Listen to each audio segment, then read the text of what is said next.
আপোনাৰ সমস্ত সম্পত্তিটো যদি কোনোবা মানুহ এজনে কাঢ়ি ল'লে আপুনি কাৰ ওচৰত যাব লাগিব? আইনৰ ওচৰত যাব লাগিব, লাগিব নাই? যেতিয়া আইনৰ ওচৰত যাব লাগিব তেতিয়া আপোনালোকে কি ধৰিব লাগিব? উকিল ধৰিব লাগিব, লাগিব নাই? এতিয়া উকিলক কি দিব লাগিব? আপোনালোকে উকিলক কি দিব লাগিব?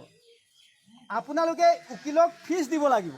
কিন্তু আমিও আপোনালোকৰ পৰা এটা ফিজ বিচাৰিছোঁ, কিন্তু ফিজটো কি ধৰিব পাৰিছে? আপোনালোকে ফিজটো ধৰিব পাৰিছে? আমাক ফিজটো পইচাৰ ওপৰত নালাগে, আমাক কি লাগে? আপোনালোকৰ বহুমত আৰু অন্তৰটো লাগে। কিহত লাগে? কি লাগে? আমি আপোনালোকৰ ভোট দিব, আপোনালোকে আমাক ভোট দিব লাগিব। আমি এইকাৰণে কৈছোঁ আপোনালোকক আমি ঘৰে ঘৰে টকা আনি দিয়া দায়িত্ব আমাৰ, কিন্তু তাৰ বিনিময়ে আপোনালোকে কি দিব? আপোনালোকে বিনিময় এটা কিবা এটা দিব লাগে। কাৰণ আজিৰ তাৰিখত যদি আপুনি হাজিৰা কৰিবলৈ যায় কি পাব? পইচা পাব, পাবনে নাপায়? আপুনি যদি ক'ৰবাত কিবা এটা কাম কৰে বা আপুনি দোকান এখন দি পিনে যদি ভাড়া দিয়ে, আপুনি ভাড়া পায়নে নাপায়? পায়নে নাপায়? পায়। এইকাৰণে আমি কৈছোঁ আপোনালোকে আমাক বিনিময় হিচাপে কি দিয়ক?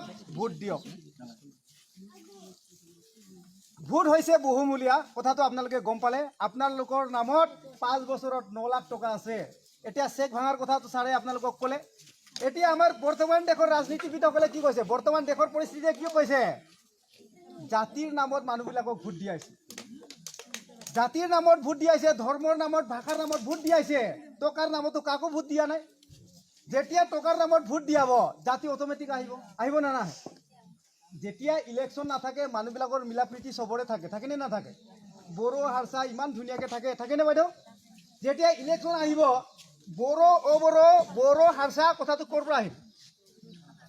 কথাটো ক'ৰ পৰা আহিল? আমি ইমান ধুনীয়াকৈ এটা অঞ্চলত, এটা পৰিৱেশত সুস্থ মগজত বসবাস কৰি থকাৰ পিছত যেতিয়া ইলেকশ্যন আহিব কি আহিব? বোলে অনাবড়ো, হয়নে? বোলে কি? বড়ো, বড়ো হাৰচা, বড়ো অনাবড়ো। এতিয়া কিহৰ? এতিয়া ইছ্যু কিহৰ? এতিয়া ইছ্যু টকাৰ নহয়, এতিয়া ইছ্যু জাতিৰ হয়। যেতিয়া জাতি হ'বতো এটা লাঠি হ'ব, এটা লাঠি হ'বতো ভাঙিবলৈ সহজ হ'ব। যেতিয়া ভাঙিব তেতিয়া নেতাৰ লাভ হ'ব, হ'বনে নহয়? নেতাই কেতিয়াও ভোটাৰসকলক একগোট কৰি নথয়। একগোট কৰি থাকিলেতো ভোটাৰে থাকিব কি নেতাই থাকিবলৈ জাগা নহ'ব, হ'বনে? এতিয়া আমাৰ কিছুমান চৰকাৰ ব্যৱস্থাই কি কৈছে জানে? মহিলা সবলীকৰণৰ কাৰণে গাঁৱত বোলে কি গঠন কৰিব লাগে? আত্মসহায়ক গোট। বোলে আত্মসহায়ক গোটৰ জৰিয়তে বোলে গ্ৰাম্য অৰ্থনৈতিক বিকাশ হৈছে। চৰকাৰে কৈছে আমি ৰাইজক ভোট দিছোঁ নহয়, মহিলা সবলীকৰণৰ কাৰণে বোলে ঘৰে ঘৰে গোট, ঘৰে ঘৰে গোট। আমিও মানিছোঁ ঘৰে ঘৰে গোট, কিন্তু আমি আত্মসহায়ক গোটটো কি বুলি ক'বলৈ কৈছোঁ জানে?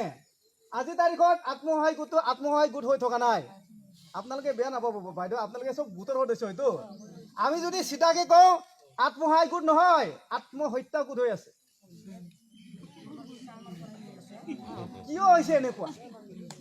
আমি যদি কওঁ বন্ধনত দিয়া টকাটো, বন্ধনৰ পৰা লোৱা টকাটো আমাৰ হয়নে নহয় বাইদেউ? আপোনালোকে কওকচোন। এতিয়া এই বন্ধনে আমাক কি কৰিছে? গাঁৱৰ মহিলাসকলক এডাল এডাল ৰছী দিছে, সকলোৱে মনত ৰাখক। এই ৰছীটোৰ নামটো কি? বন্ধন। কাৰণে ক'ত বান্ধিব? ডিঙিত বান্ধিব। এতিয়া ডিঙিত বান্ধি পিনে আমাৰ যিটো আত্মসন্মান সম্পূৰ্ণ ধ্বংস কৰি পেলাইছে কোনে? বন্ধন। আমি যদি কওঁ আপোনালোকৰ এই চিমলা বজাৰত SBIৰ যিখিনি টকা আছে সেই টকাটো আপোনালোকৰ, এনেকৈ ক'লে কিছুমান মানুহে হাঁহিব, প্ৰায় মানুহে হাঁহিব। ৰিজাৰ্ভ বেংকত থকা টকাটো আপোনালোকৰ, আমাৰ বুলি ক'লে কিছুমান মানুহে একেবাৰে ইমান জোৰেৰে হাঁহিব নহয়, কিন্তু বেচেৰা সিও নাজানে তাৰ নামত যে নোট চাপে। এতিয়া কিছুমানে আমাক বেয়া পায়। আমাক যদি ভাল পোৱা হ'লে মোটামুটি পইচাটো আমি যোৱা বছৰতে দিব পাৰিলোহেঁতেন। আমাক বেয়া পায়। বেয়া কিয় পাইছে? আমি সকলোকে টকা আনি দিম বুলি কোৱা মানুহক মৰম কৰিব লাগে, কিন্তু সকলোকে টকা আনি দিম বুলি কোৱা মানুহক কি কৰে? ইটিকিং কৰে, ঠাট্টা কৰে। এইটো বোলে ভোটাৰ পাৰ্টিৰ মানুহ টকা দিব বোলে। আমাৰ এগৰাকী বাইদেউ আছে, ক'ত থাকিলে জানো? এই বাইদেউ আছে। সেই বাইদেউ যদি ৰাইজক টকা দিম বুলি কয় আপোনালোকৰ মনত কি আহিব কওকচোন? আপোনালোকৰ মনত কি এটাতো মনততো কিবা এটা ভাৱ থাকিব। বাইদেউৰ নিজৰ অৱস্থা বেয়া, ৰাইজক টকা দিব, কি আচৰিত কথাই।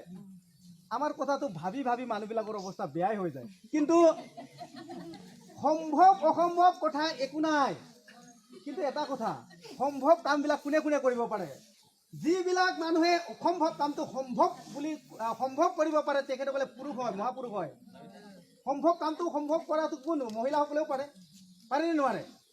ঢেঁকীটো কোন কাহিনীৰ পৰা বনাই থোৱা আছে তাকতো বল দিবলৈতো চবেই পাৰে হয় এইটো কি ডাঙৰ কথা নহয় এইটোতো ডাঙৰ কথা নহয় নহয় এতিয়া যিটো অসম্ভৱ কাম হয় এইটো সম্ভৱ কৰি তোলাটো মানুহৰ অৰিজিনেল কাম হয় সেইকাৰণে আমি আপোনালোকক এটাই অনুৰোধ কৰিছোঁ কথাটো ক'লেতো দীঘলীয়া হয় কথা যিমানে কৈ থাকে সিমানে ওলাই গৈ থাকে এতিয়া আমি আপোনালোকক এই কথাটো কৈছোঁ ৰিপিটো কৰিছোঁ দেই দুবাৰ ৰিপিট কৰিছোঁ আপোনালোকে বেয়া নাপাব ঘৰে ঘৰে মানুহবিলাকৰ ঘৰে ঘৰে পইচা আনি দিয়া দায়িত্বটো আমাৰ ইয়াত থকা যিমানখিনি সদস্য আছে চব আমাৰেই হয় হা এতিয়া তেখেতসকলক আমি কি কৰিব লাগিব বিনিময় দিব লাগিব আপোনালোকে 3 দিন সময় দিয়ক আপোনালোকে ঘৰতে কৰি থাকক 3 দিন কেতিয়া সময় দিব লাগিব MCLA ইলেকশ্যনত একদিন খুব কষ্ট কৰি ঘৰৰ পৰা ওলাই যাওক হয়নে তাৰপিছত MLA ইলেকশ্যনত একদিন খুব কষ্ট কৰি পিনে আপোনালোকে ভোট দিবলৈ গুচি যাওক MP ইলেকশ্যনত এদিন 3 দিন সময় দিয়ক আপোনালোকক টকা আমি দিম আমি কৈছোঁ পাৰ্লিয়ামেণ্টত যদি আমি গুচি যাব পাৰোঁ পাৰ্লিয়ামেণ্টত থকা ৰাজভঁৰালৰ যিটো টকাৰ ভঁৰাল তাৰ দৰ্জা আমি একে লাঠিয়ে পুৰা খুলি দিম কিন্তু আমি ইমানখিনি কোৱা স্বত্তেও মানুহবিলাকে আজি তাৰিখত চিন্তাই কৰে মানুহক ইমান পইচা ক'ৰ পৰা দিব আমি যদি লাষ্টত কওঁ যে পইচা দিয়া কথাটো আমি ক'লোঁ পইচা ক'ৰ পৰা আহিব তাকো ক'লোঁ লাষ্টত মানুহবিলাকে ক'ব সঁচাকৈ পইচাটো পামনে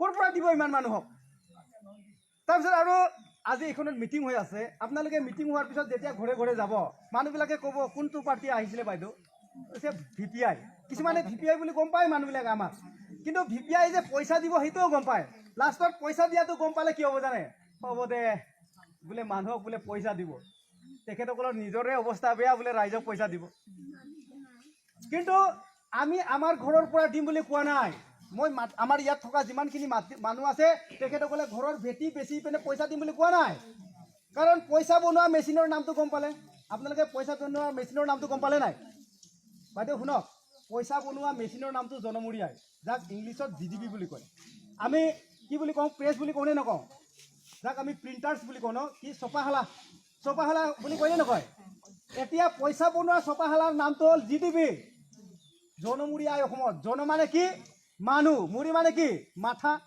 সকলোৰে মাথাৰ নামত যদি গন্তি কৰি পইচা ছপাইছে পইচা আমি পাইছোঁ নেকি কিন্তু বৰ্তমান আমি একচুৱেলি কি অন্তঃৰাষ্ট্ৰীয় দল হয় হা ৰাষ্ট্ৰীয় দল হিচাপে আমাৰ BTCত নিৰ্বাচন খেলাৰ আমাৰ কোনো যোগ্যতা নাছিল আমি খেলিম বুলিও ভবা নাছিল কিন্তু আমি এটা কথা কৈছিলোঁ তেখেতসকলক 4টাহে জিলা এবাৰ বোলে BTR হৈছে এই বহুত কাহিনী আছে এইখিনি নকওঁ ক'লে ৰাতি হৈ যাব আপোনালোকৰ সময়টো হ'লেতো গৰু বান্ধিবলৈ যাব চবৰে ঘৰ আছে তথাপিও এটা এই BTR ইলেকশ্যনত আমি কৈছিলোঁ প্ৰমোদ দাক কৈছিলোঁ প্ৰমোদ দা এই যিয়ে নহওক দে আপোনালোকে ৰাজভঁৰালত যিটো পইচা দিব আপোনালোকে 500 টকাকৈ ভাগ কৰক প্ৰমোদ দাই ক'লে বোলে সংবিধানত নাই বুলি কৈছে তাৰপিছত আমি হাগ্ৰাবাক ক'লোঁ ছাৰ আপুনি 17 বছৰ ৰাজত্ব কৰিলে হয় আপোনাক মানুহে লাহে লাহে অকণমান এলাগী হৈছে বেয়া পোৱা হৈছে পইচা দিম বুলি কোৱা না মানুহবিলাক আপোনালোকক আদৰি ল'ব নহয় মানুহবিলাকে নাই বোলে এনেকুৱা চিষ্টেম নাই এতিয়া আমি আমাৰ নৱদাকো কৈছিলোঁ নৱদা আপুনি চিন্তা এটা কৰক আপুনি যদি প্ৰকৃততে অবোৰসকলক যদি মৰম কৰিছে তেতিয়াহ'লে অবোৰক টকা দিয়া কথা কওক